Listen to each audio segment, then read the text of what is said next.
Hello बच्चों, चलिए प्रश्न को देखते हैं। प्रश्न है हमारे पास, मान लीजिए कि a बराबर वास्तविक संख्या जहां 3 नहीं है और b बराबर वास्तविक संख्या जहां 1 नहीं है। मान लीजिए कि जो हमारा फलन f है वह a से b में परिभाषित है एवं फलन fx बराबर हमारे पास है x माइनस 2 बटा x माइनस 3, जहां x संबंध रखता है a द्वारा परिभाषित है। तो सिद्ध कीजिए कि फलन f है वह एक की आच्छादक है। चलिए सर्वप्रथम हम प्रश्न के लिए मुख्य अवधारणा लिखते हैं। मुख्य अवधारणा, तो कोई फलन एक की आच्छादक तब ही कहलाएगा जब वह फलन एक की भी हो और आच्छादक भी हो। तो सर्वप्रथम हम देखते हैं कि एक की फलन कौन से फलन होते हैं। एक की फलन, तो एक की फलन की हमारे पास परिभाषा होती है कि ऐसे फलन जिनके लिए प्रांत के प्रत्येक अवयव का परिसर में भिन्न भिन्न प्रतिबिंब हो, ऐसे फलन हमारे एक ही फलन कहलाते हैं। उदाहरण के तौर पर मान लीजिए हमारा कोई फलन f है वह a से b में परिभाषित है और मान लीजिए कि a हमारे पास समुच्चय है निम्न अवयवों का जिसके अवयव है 1 2 3 4 और b हमारे पास समुच्चय है निम्न अवयवों का जिसके समुच्चय हमारे पास है 6 7 8 और 9 और हमारा फलन f है वह a से b में परिभाषित है। मान लीजिए कि 1 का प्रतिबिंब है 7 पर, 2 का प्रतिबिंब है 6 पर, 3 का प्रतिबिंब है 8 पर और 4 का प्रतिबिंब है 9 पर।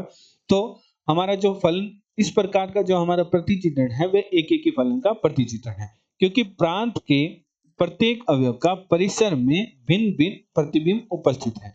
अतः दिया गया जो हमारा प्रतिचित्रण है वह एक ही फलन का प्रतिचित्रण है। एवं हम कह सकते हैं कि एक ही फलन के लिए भिन्न भिन्न अवयवों के प्रतिबिंब भिन्न भिन्न होते हैं तथा यदि प्रतिबिंब बराबर हो तो अवयव भी बराबर होते हैं। अर्थात यदि f(x1) बराबर हो f(x2) के, तो x1 का मान x2 के बराबर प्राप्त होगा। तो x1 का मान x2 के बराबर प्राप्त होगा तो हमारा जो फलन है वह एक ही फलन कहलाएगा। चलिए अब हम देखते हैं कि आच्छादक फलन क्या होते हैं। आच्छादक फलन, आच्छादक फलन की परिभाषा देखते हैं। तो आच्छादक फलन की हमारे पास परिभाषा होती है कि यदि फलन के सह प्रांत के प्रत्येक अवयव का प्रांत के किसी न किसी अवयव पर पूर्ण प्रतिबिंब हो, तो जो ऐसा फलन है वह हमारा आच्छादक फलन कहलाता है। चलिए प्रतिचित्रण की सहायता से समझते हैं। मान लीजिए पुनः कि हमारा कोई फलन f है वह a से b में परिभाषित है, जहां हमारे पास a समुच्चय है निम्न अवयव का जिसके अवयव हैं 1 2 3 4 और b समुच्चय है हमारे पास निम्न अवयव का जहां b के अवयव हमारे पास है 6 7 8 और हमारा फलन है वह f a से b में परिभाषित है। उदाहरण के तौर पर मान लीजिए कि 1 का प्रतिबिंब है 6 पर, 3 का प्रतिबिंब है 6 पर, 7 का प्रतिबिंब है, 2 का प्रतिबिंब है 7 पर और 4 का प्रतिबिंब है 8 पर। 1 का प्रतिबिंब 6 पर, 2 का प्रतिबिंब 7 पर, 3 का प्रतिबिंब 6 पर और 4 का प्रतिबिंब 8 पर। तो सह प्रांत के प्रत्येक अवयव का प्रांत के किसी न किसी अवयव पर हमारे पास पूर्व प्रतिबिंब उपस्थित है। तो इस प्रकार का जो हमारा प्रतिचित्रण है वह आच्छादक फलन का प्रतिचित्रण है। अर्थात फलन f का परिसर तथा सह प्रांत एक ही समुच्चय है। अतः प्रश्नानुसार प्रश्न में हमें जांच करनी है कि जो हमारा फलन है वह एक की आच्छादक है या नहीं। तो एक की आच्छादक है या नहीं, इसके लिए हमें सर्वप्रथम एक की फलन की जांच करनी होगी। तो हमारे पास फलन fx बराबर दे रखा था x माइनस 2 बटा x माइनस 3। तो हम मान लेते हैं कि माना f(x1) बराबर f(x2) के हैं। तो यदि x1 बराबर x2 प्राप्त हो जाएगा तो हमारा जो फलन है वह एक ही फलन कहलाएगा।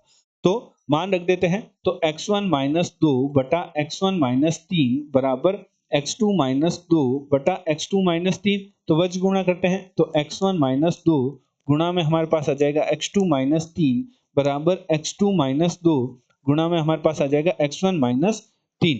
तो गुणा करते हैं अवयवों की, तो हमारे पास गुणा करेंगे तो प्राप्त होगा x1 x2 minus 3x1 minus 2x2 plus का 6 बराबर x2 x1 minus 3x2 minus 2x1 plus का 6। तो 6 से 6 घट जाएगा और x1 x2 से x1 x2 घट जाएगा और माइनस का 3x1 है उसे हम दाएं पक्ष में और माइनस का 3x2 है उसे हम बाएं पक्ष में लाएंगे तो हमारे पास प्राप्त हो जाएगा x1 बराबर x2।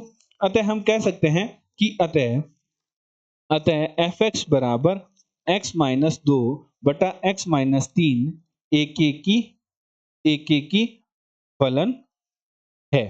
अब हम आच्छादक फलन की जांच करते हैं। तो हम मान लेते हैं कि माना हमारे पास फलन fx बराबर दे रखा था, तो हम मान लेते हैं कि y बराबर हमारे पास दे रखा है x माइनस 2 बटा x माइनस 3। अब हम वज्र गुणा करके x का मान ज्ञात करते हैं।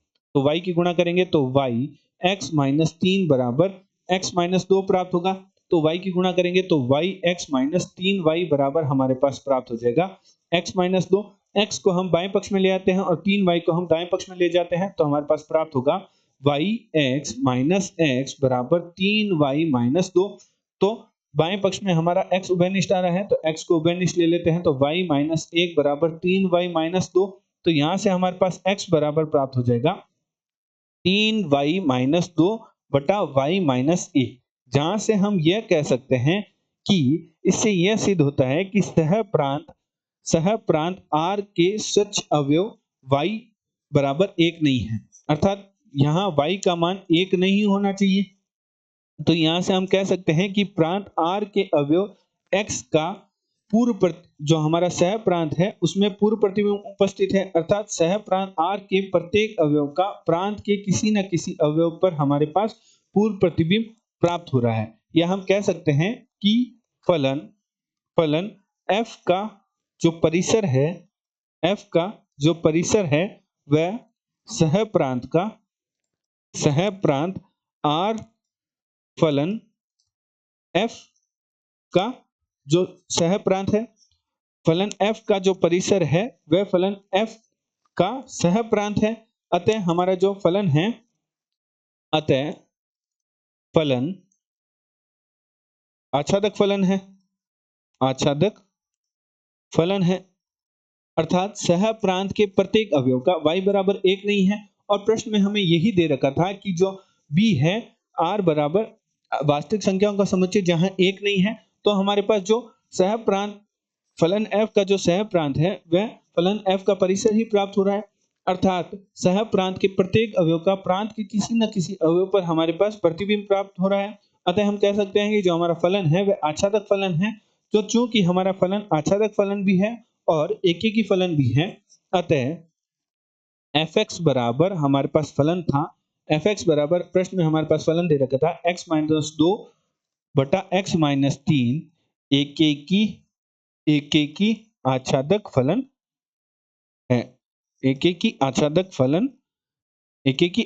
फलन है जो हमें प्रश्न में अंतराल दे रखा है, उस अंतराल के लिए हमारा फलन एकेकी आच्छादक फलन है। आशा करते हैं आपको प्रश्न का समझ आया होगा। धन्यवाद।